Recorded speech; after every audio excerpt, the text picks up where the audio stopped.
Well, hello, friends, and thank you for joining us for another episode of What's Going On, where we check in and find out what's going on. I am your host, Jen Kears, here at SWAGHer Magazine, and we are so delighted to have you as our audience, and we are so excited about our guest today. We welcome the amazing Alyssa. Hey, how are you? I'm so excited to be here with all of you tonight. Thank you for having me. We thank you for coming over and coming to share some good stuff with us. How are you doing today? I am doing well. Today was a very productive day. I love productive days, so it was really good. Yeah, I love a productive day as well, even in the heat. Yes, Now, yes, if you can be productive in heat, you're really doing something, okay? yes. Because I'd be like, let me just lay under the air and sit down for today. Yeah, ain't that all of our dreams to just lay down and all the money just come and the Yes, bills get paid? That would be awesome. it would be awesome. Maybe one day. I don't know. We can hope, can't we? Yes. So get right into it, friends. We thank you for joining us. If you have any questions or comments, be sure to drop them down below. But Alyssa, who is Alyssa? What makes you Alyssa? So what makes me me? I have three words for you: Okay. resilient, resiliency, determination, and communication. Those are the three things that make me who I am. And the reason why I chose those words will kind of unpack themselves as we go through this dialogue and this conversation. But the one that I wanted to focus on the most that makes me is determination. I am determined to make it by any means, any positive means, of course. But anything that I've gone through in my life, I did not allow that to stop or deter my goals and the things that I wanted to do. So as we're having this conversation, unpacking this conversation and who I am and what I'm doing, you'll see that my life story speaks to a determined, resilient person. And communication, I guess people probably say, why should I say communication? Because I am a communicator. Not only Mhm. is that a part of my profession, but in general, and to other people, my family and friends, is a little annoying.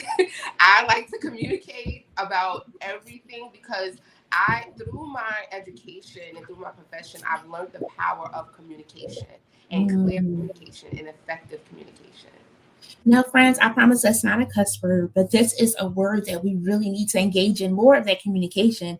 I always say a baby is the only person that can get away with, doing a crying and having a tantrum and things because they haven't gotten to the place to form words. And when they're crying, we know they need a diaper change, they're hungry, they want to be held, or they just feel like hollering. But as we get older, we have to be able to verbalize so others know what we need because they're not mind readers. I mean, if you find one, let me know. But, Right. communication is really important. I like that. But that determination, because sometimes I want to give up. What helps you to keep your determination? Whew. That's a excellent question. What keeps me going is my family, particularly my mother. My mother, before she had a severe stroke almost 6 or 7 years ago, my mother, even before she had the stroke, she went through a lot of different challenges in her life that would have caused her to give up. My mother, the first incident that I was born and allowed to know about was she had a severe car accident and they told her she would never walk again. They told her that she wasn't going to be able to do all these things. And my mom is a preacher. My mother's an author. She's traveled the world. She's done a lot of great things. And even in her wheelchair, my mother still spoke and empowered people and supported people and showed up. So when I remember how my mother still was present for others, even in a state where she was told she would never be able to live a normal life again. Um, I just have to be determined. And now my mother is dealing with another situation where she doesn't speak like everyone speaks, but my mother smiles every day. She calls every day. So I have no other choice but to be determined because to go through that amount of challenge and still be optimistic, positive, and present, I have no other choice. I love that. And it's such a blessing when we can see someone else still pushing. It's like, you know what? I can do it too. Because if they're not down, how I'm going to be down, and that motivates you. And as you're motivated, you're motivating somebody else. So we never know who's looking at us, who's grateful for our determination to keep on going, who's grateful for our communication of that smile of saying, yes, it is what it is. I'm going to keep going. I love it. I love it. All right. Got some more questions for you. You're ready? Yes, ready. Okay. So, Mom, kudos to Mom as well. Thank you, Mom, for being an inspiration for Alyssa and making Alyssa who she is. Yes. Now, you've had some personal experiences. You've had some experiences of, we're going right to the hot seat. Okay. Yeah. You've had some experiences of teen pregnancy, of dropping out of high school, of homelessness. And when you talk about that determination piece, how has these pieces also shaped your perspective on life and helped you to communicate and helped you to be determined to keep doing what it is that you're doing? So I broke this down in bullet points, kind of, sort of, but I'm not going to go through, kind of go through all of them. The first thing that this has taught me is to listen to my parents, my mom, my dad. And the reason why I say that is because as young people, we think that we have things figured out. We think that we know what's happening, right? And even today, in this present time, it seems like young people, they want to be ahead of the game. They want to be grown, or they want to be adults. They want to make adult decisions. But if not properly prepared, if not properly educated, if not given the right tools, you kind of can go on either side. See, I came out on the other side of the spectrum of these experiences because I had support. And sometimes the support was intrinsic, right? My mom didn't have these experiences because she grew up from a different time and era and household. So she had to manage a young lady. I was a little difficult, y'all. I'm going to be honest. I wasn't the angel as a young lady. But my mother, despite my choices, was in my ear telling me how smart I was, how beautiful I was, how capable I was. And so I can imagine in that time when I made that decision, maybe I didn't feel those things. Maybe I did not, I couldn't connect with what my mother was saying, because really my mother was affirming me, but I didn't understand what affirmations was at 14 years old, 15 years old. So that was my first takeaway.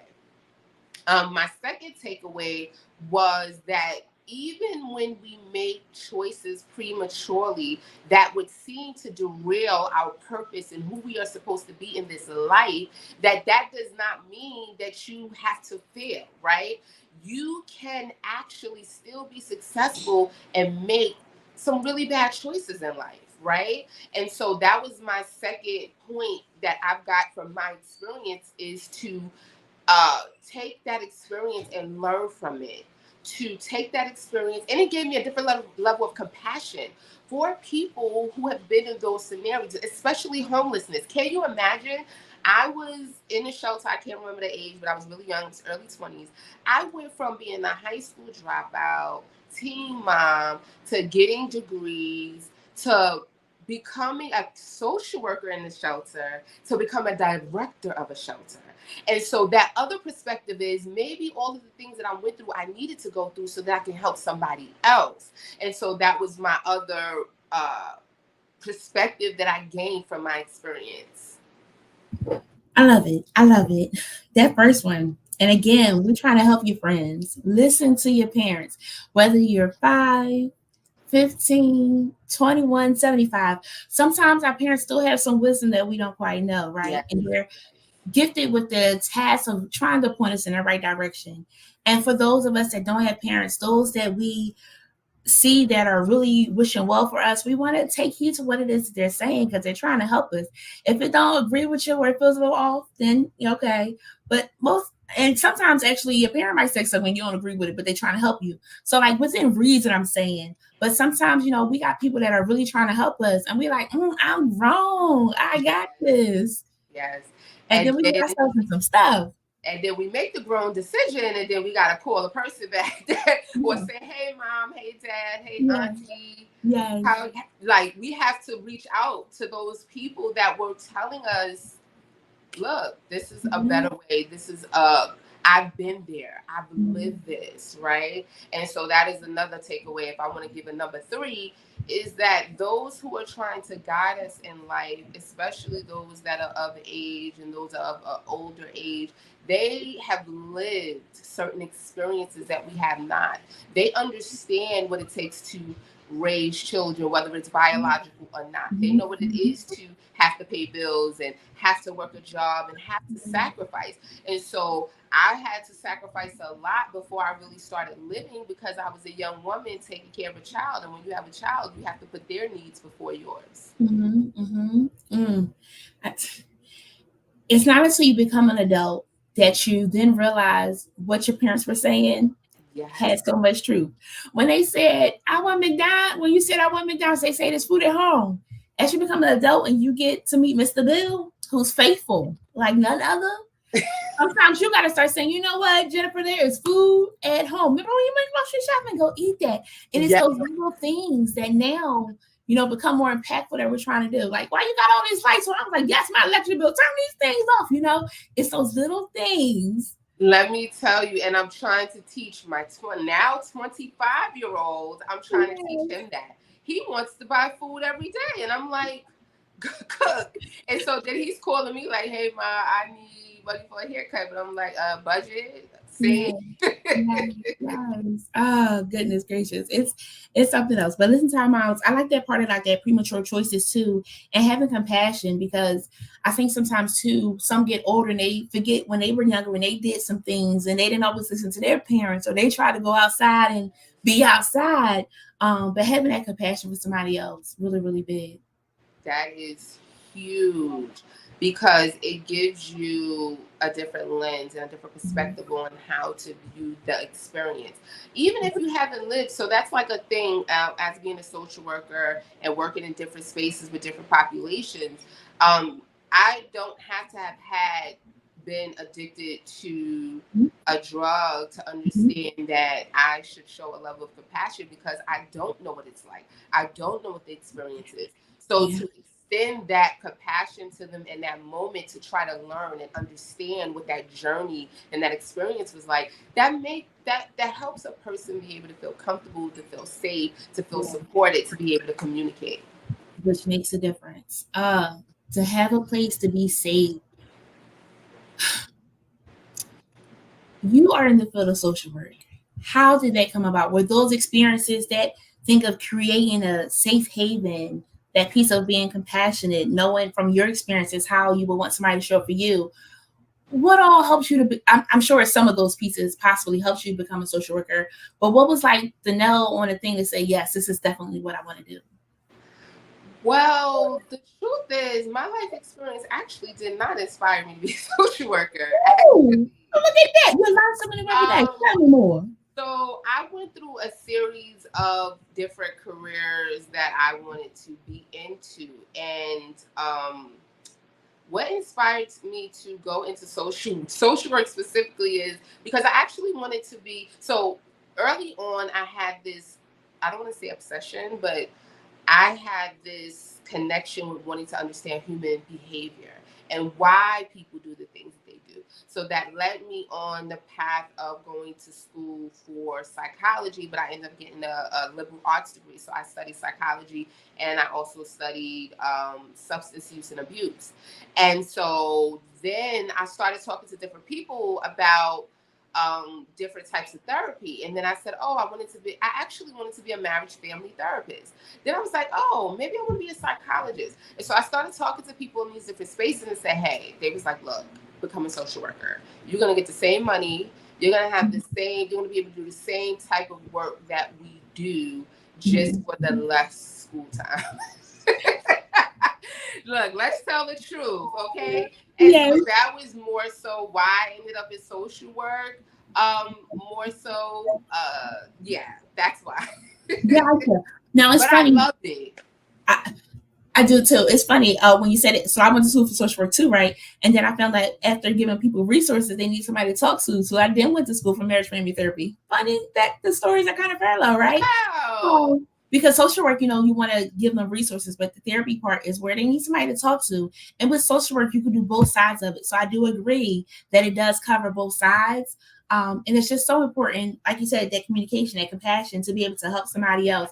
And I'm glad that you found the path that seems to bring you joy. What has been the most rewarding part of being in this field? Yes. What's the most rewarding part? Yes. Being able to help people. So I grew up in church, I grew up in ministry, and one of the biggest things that I learned and I was taught is the importance of servitude and serving and giving back. And so that is the core of who I am. I am a servant at heart. I love serving others. I love being like, I'm sorry. I love to just give back, give back, give back. Even down to the fact that I created a whole program around it with my organization. Like, I love to serve. So the part that I connect with the most with my role is just being able to help any and everybody and be uh that bridge in between the problem and the solution. Yes, I like it. I like it. Speaking of your organization, you established the Life Equip Group Yes. Incorporated. Yes. What inspired you? Tell me more about it. What do you do? So the reason why I created the Life Equip Group is because of my story. That is why I created Life Equip Group, because oddly enough, when I went through all of my experiences, I can't really say. So, being a teen mom in New York City, they have different programs back in the day, which I've been looking for this program, but I don't think it exists anymore, called Ida B. Wells. And then Mhm. the New York City Board of Education, they started creating schools within schools for young women who were teen mothers, because teen pregnancy is not as prevalent now as it was probably in the 80s and 90s, early Mhm. 90s. But I didn't really have a space to get resources. I didn't Mhm. really have a space. So again, coming from a religious background, it was more so close your legs and open your Bible. It was more so don't come home and don't get pregnant, right? It Mhm. wasn't conversation, it wasn't communication. So Life Equip Group was created to provide information, education, and resources. Mhm. I would like to deem myself the resource queen. Like, I am big on resources. Yes, So I yes. wanted to create a safe space for young people to come in to design and create the future that they desire to live, giving them access to information, education, and resources. And so that's why I created, because when I was going through uh, teen pregnancy, when I went through dropping out of high school, when I went into the shelter, Mhm. my mom didn't really know how to help me navigate, and nor did my family or friends. So I literally had to hit the pavement. Then, having a child with a learning disability, I had to go out there Mhm. and hit the pavement. Like, I Mhm. literally had to teach myself. So I said, let me create a resource hub. Let me create a space where young people could come and get the tools that they need to design and create the level of success that they desire. Yeah, I like this. Now, as you were talking, then I was looking at Life Equip Group. And then I saw the abbreviation LAGE, which is interesting. How did you come up with this name? Because I Oh, mean, life, we don't be know what we be doing. So to equip somebody, I'm liking it. How did you pull this together? wow. I wish my mentor was on the line. My mentor, actually.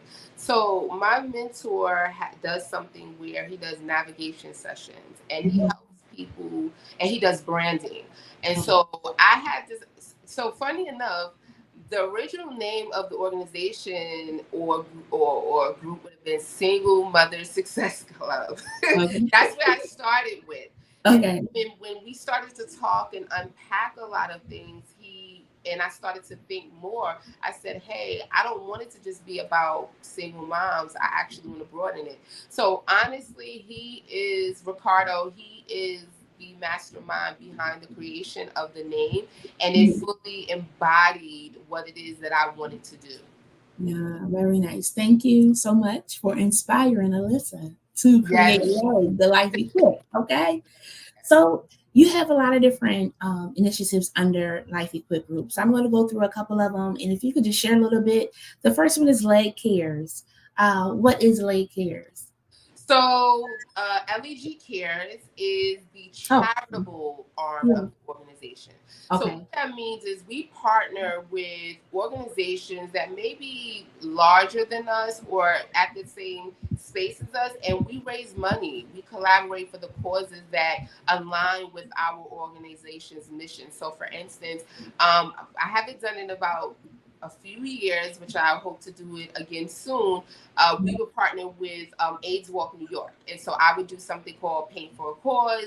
And so we would raise the funds and we would donate to that donation. So LEG Cares is the charitable part. That's the part of the organization where we give back to causes and empower and support vulnerable populations and other people in need. Got you. I apologize. LEG Cares. Got it. Got it. Got it. Yep. Now you have that's the volunteer initiative you said. So the volunteer initiative is LEG Care Service Learning Program. So the Okay. LEG Care Service Learning Program, I'm super passionate about this particular program, in which we are actually going to be running two programs out of this program out of two different locations in Brooklyn, one in Williamsburg in a high school, one in East New York, which is our target community. And so LEG Cares was created, service learning program was created to bridge the gap between community service and academic studies. So what that means is that we, half of the program is teaching them about service, volunteering, the different types of volunteering, the different causes, the different, giving them, stirring their minds to start thinking about what's happening in their community and abroad to see how they can participate in giving back, right?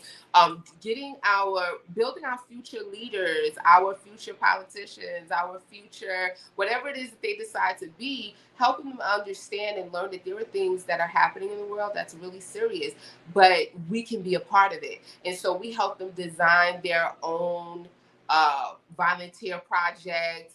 We take them out into the community and we actually partner with local organizations. So we may go to City Harvest and pack bags. We may go to a local nursing home. We go into the city parks and we do some cleanups, just putting them, so not only teaching them about service, but actually giving them that experience. And also helping them understand that they can build resumes with this, right? They can put this on their college application. So helping them understand that service is vital and it is a tool that they can use to build experience, professional experience. I love it. A great songwriter wrote, I believe the children are our future. So the impact that you're making to really help them, the hands-on, the time, the care, hats off to you. Congrats in that. Thank Uh, you. Another one is Brown Girls Learn Scholarship Fund. Can you tell us a little bit about that? That is another baby of mine that I hold so near and dear to my heart. This is so important to me. I've had this desire to create a scholarship fund for years, and I just didn't have the time or the space. And so we are in our third year of our scholarship fund. So Brown Girls Learn Scholarship Fund was created for young women that were like me, Yeah. right? They want to succeed. They want to go back to school. They want to become greater. They want to do greater, right? But Yes. they don't have the economic resource.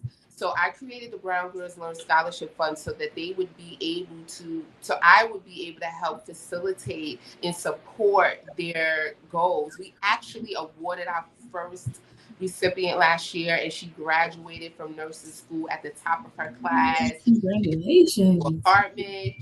She's a mom of two children, young lady, wonderful. And so that is what it's about for me, helping other young women who want to be greater, become greater. And we created a whole brunch around it. We actually do Brown Girls Learn Scholarship Brunch and Award Ceremony. And so that is one of the ways that we raise the money towards the scholarship fund. But what we do is we honor men and women in the communities and abroad that's doing great work. Very nice. I mean, you are making an impact in the community for sure with these programs, birthing these babies and nourishing them so they can continue to grow and help somebody else. I like it. Definitely showing up for others as you wanted somebody to show up for you, or as people have showed up for you. I like it, of that giving back to the community. Yes, yes. Yeah, it's It's very nice. important. It's important. I believe in sowing seeds I want to reap, right? I Mm, believe in, I really wholeheartedly believe in the next generation. They're not yes, lost. They're present. We just have to connect with them and meet them where they are. yes. I love it. I love it. So your organization operates under the mantra, your success is designed and lived by you. How do you help young adults live by this philosophy? So the reason why I created this mantra was created out of my own journey of self-identity, exploration, and authenticity. Embracing who I was, embracing what I was meant to do, and Mhm. doing it, right? And Uh-huh. so when I created this mantra, I wanted to empower young people to understand that what you decide successful is, that is what you decide it is. And so you design it, you create it, and you live it, and you become it and be it, and getting away from societal norms. So that's extremely important to me, to help them understand that they don't have to do it the traditional way. They don't have to do it the way it was done, the way we were taught years ago, which young people are proving us every day that there are non-traditional ways to become successful, right? Oftentimes people shape their choices and who they become based on what their culture is, what they came out of, what their parents tell them. Not saying that there's nothing wrong with that, but individuality and embracing what you feel that you are called here to do is so important. People drown mentally and emotionally because they cannot break out of this shell of what people want them to be. And so I want to help people embrace that inner person that they feel is trying to come out, but it's being smothered by expectation. I started writing a book that I didn't one day I'm gonna finish it, and one of the lines was that at one point in my life, uh, I was fighting with who I wanted to be, who the church wanted to be, who my mother wanted to be, who God wanted to be, who I wanted to be. I was fighting against all these different expectations, and it can get clouded and it can get hard. And so when I finally decided to embrace the identity that I believe that I have, I was able to thrive, and I've been thriving ever since. uh, fighting against fighting against expectations is so real. Because when you're trying to find yourself, or you think that you did find yourself, and then you're like, wait, I don't like that anymore. I like this. It Yeah, is an experience like none other. That's yeah, good. And then they drown mentally and emotionally. Baby, life yes, be lifing, right? And yes, it does. sometimes it does overwhelm us. And if we don't communicate, we're going back to that, right? Or be determined that this is not going to take me under, we can drown to it. But if we embrace that inner, I'm all about normalizing the importance of addressing our mental health. So, like, if you need to talk to somebody, please Yes, reach out to somebody. You do not have to swim this thing alone. We don't want you to drown mentally, emotionally, physically, financially, none of that. There are some resources for you. So I yes, love that. Very good. I agree. So what can you tell us about this upcoming LEG Care Service Learning Program that you have coming up? So again, it is going to be, one is going to be in East New York. So this is going to be my first time individually launching it without already having the population available. And so it's going to be in East New York, Brooklyn. We're partnering with another organization called the Opportunity Hub, which is facilitating or giving us the space. And so what we're going to be doing is going to be 6 weeks where we're going to be partially in a classroom and we're going to be in a community and we're going to be giving back and volunteering. And the other program is going to be held at Northside Charter High School, where we will be mostly in the field, right? Because they gave us a slot to go outside and uh, get our hands dirty. So essentially, even though they're in two different locations, they all have the same mission, the same objective. We're going to be doing the same activities, and that's giving back, cleaning up the parks, creating service projects. And so, yeah, so that's what we are going to be doing with that. And I'm not sure if you asked about the other program yet. What's the other program? So the sanctuary, funny enough, I have not officially talked about it too much, but I have been promoting it Okay. not yet on social media. So Mhm. the Sanctuary is a self-help therapeutic group or and led by the participants with the overseeing of professionals and non-professionals to help with navigating the conversations.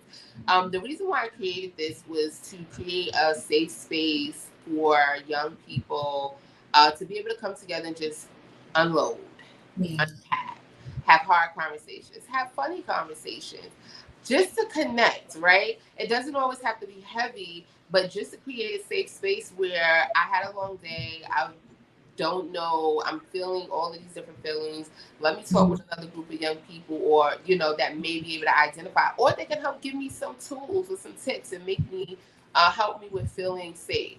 Yes, I love it. It really does take a village, and sometimes the village is your peer. Because they can say, "Look, I've been there. Don't do it. Don't go down that road." Or, "Come on, we can do this together." That support and that accountability of somebody that believes in you and wants to push you. I'm really excited for the things that you're doing in the community. Thank Uh, you. yeah, yeah. How can people connect with what it is that you're doing? So what you could do is I need all of you, everyone that's watching. I need you to go right now and follow my business page, the Life Equip Group on Instagram. The Life Equip Group on Instagram and on Facebook. If you want to connect with me, my name as you see it on the screen, only on Instagram, it's Alyssa_Abernathy-Boston, and on Facebook, it's Alyssa Abernathy-Boston.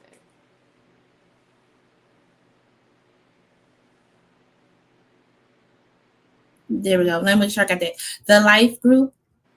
I'm sorry, the Life Equip Group Yes, on Instagram and at Alyssa_Abernathy-Boston. yes.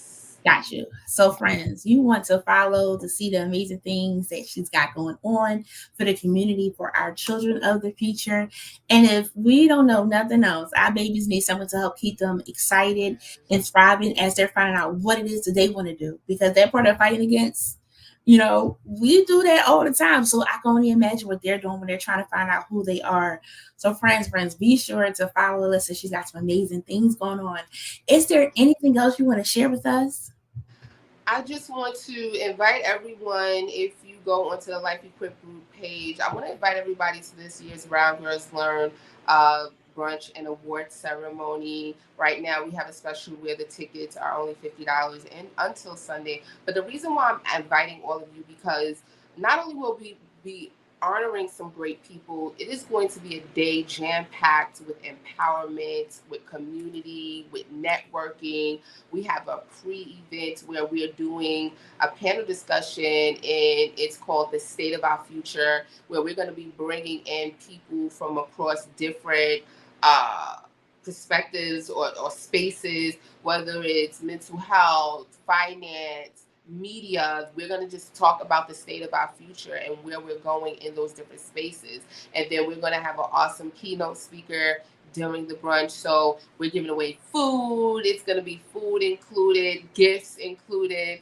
And so, yeah, giveaways. So come out. It's in Brooklyn, New York. It is on July 27th. If you go to those pages and look it up, you will see all of the information. And it's on Eventbrite. Our Brown Girls Learn Brunch and Awards Ceremony. You can find us on Eventbrite. And I hope to see some of you there who's tuning in tonight. Yes, yes. Whatever time you watch this, hopefully you watch it before the event so that you can go if you're in the Brooklyn area, if you want to travel to the Brooklyn area. I challenge you to invest in you. Sometimes we pour out so much to others. Someone asked me today, how do pour back into you when you give it some more? It's moments like these. You're investing yourself by going to this brunch. The food is good, the socialization is good, but the nuggets of wisdom that's dropped from the speakers, from the guests, from the people that you connect with, it's like none other. So please, please, please, I do encourage you to invest in you this year, to go to a conference, learn something new, embrace something new, whether traveling, again, get on the road, go to Brooklyn if you ain't there. If And you're in Brooklyn, get on the train and get there. I know the end, it's actually centralized, so it's a whole bunch of trains and buses there. But did See? I mention that SWAGHer magazine is actually one of the sponsors this year. So I threw that in. So I'm super excited that Yes, SWAGHer magazine has came on board to support what we're doing, and I hope to do more collaborations in the future. yes, Thank yes. you And so much I for love it. having me. I love it. I thank you so much for joining and sharing your story. You're doing some amazing work. I mean, I got so many nuggets. I'm always taking notes of different things that's shared. So, friends, invest in yourself. I want listening to this whole episode. If you did miss any of it, invest in yourself by following. Because even if you can't go, I promise she's dropping some good nuggets of wisdom to be able to help and encourage you to keep on going. Why? Because she's the Life Equip group. She's going to equip you with some things to help you do in this thing here called life. Yes. So, again, listen to it again, share it. Be sure to follow SWAGHer because we always doing something. Get over here sharing what's going on. Now we Yes. trying to tell you what's going on. You got to get on the train of what's going on because there's some amazing things happening. Oh, this was really good. Alyssa. I do thank you so much for sharing your story. I do hope that the people do follow and learn more, connect some children, some youth, some young adults with what it is that you're doing. Because sometimes we do need to be equipped, and sometimes we feel ill-equipped. But you are here to equip us for this thing called life. So please keep going. Thank you so much. Thank you. Yes. So, friends, be sure to follow us on Facebook, Instagram, LinkedIn, and YouTube so that you know every time that we're going live. Again, go and follow our girl Alyssa because she's doing some amazing things. But guess what? Have an amazing day. Until next time, this is what's going on. Thank you.